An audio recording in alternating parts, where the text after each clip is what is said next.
Stalingrad, the Alamo of World War II. For hours, days, and months, for a seemingly endless period, every man, woman, and child becomes Stalingrad's defender against furious, increasing Nazi sky and land attacks.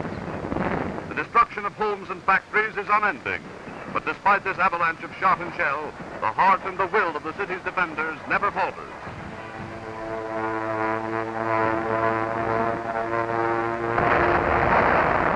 Nazi dive bombers attempt to destroy a bridge, one of many erected every night, but they fail utterly in every attempt to stem reinforcements.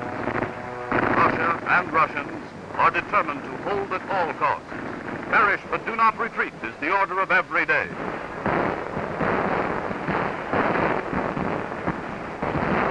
Here the defenders battle the invader from house to house and street to street.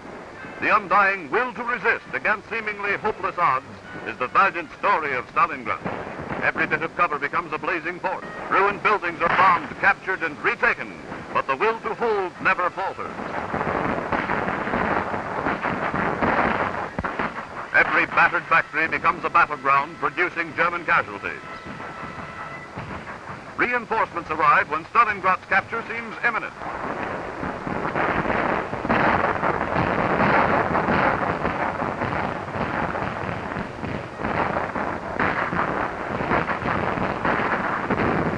This tragic scene grimly symbolizes the bravery of men, women, and children who refuse to surrender.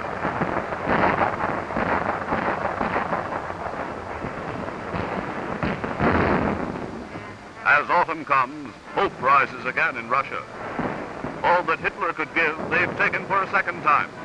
And from battered Stalingrad, small patrols move forward toward the enemy. Now the Soviet armies are again on the offensive.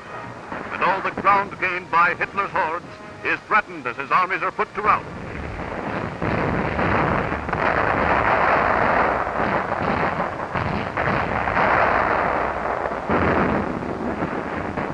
On every snow-covered plain, the fighting rages. A soldier goes down in the hail of enemy fire, and another casualty is taken to the rear.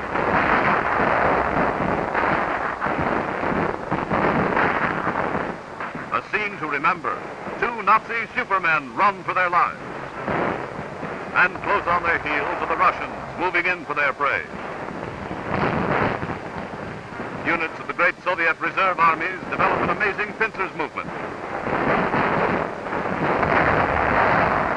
Battling in zero weather is a job the Russians know how to do. Frozen ground, sub-zero winds, and all of the rigors of a Russian winter are endured and mastered by the Soviet fighters.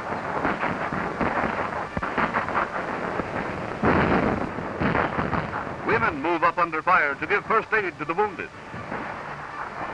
In frigid temperatures, a casualty receives immediate treatment by these people. Exterminating Nazis is this man's specialty, and he seldom misses.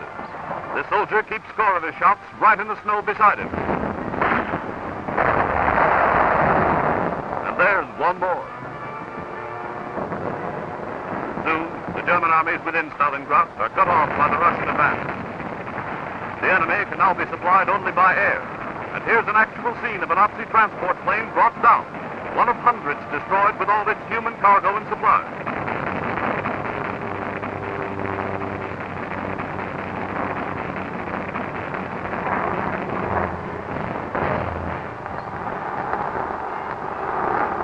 From strategic points on the Moscow front, from Stalingrad and from deep in the besieged oil fields of the Caucasus, a midwinter miracle is seen for the second time in Russia.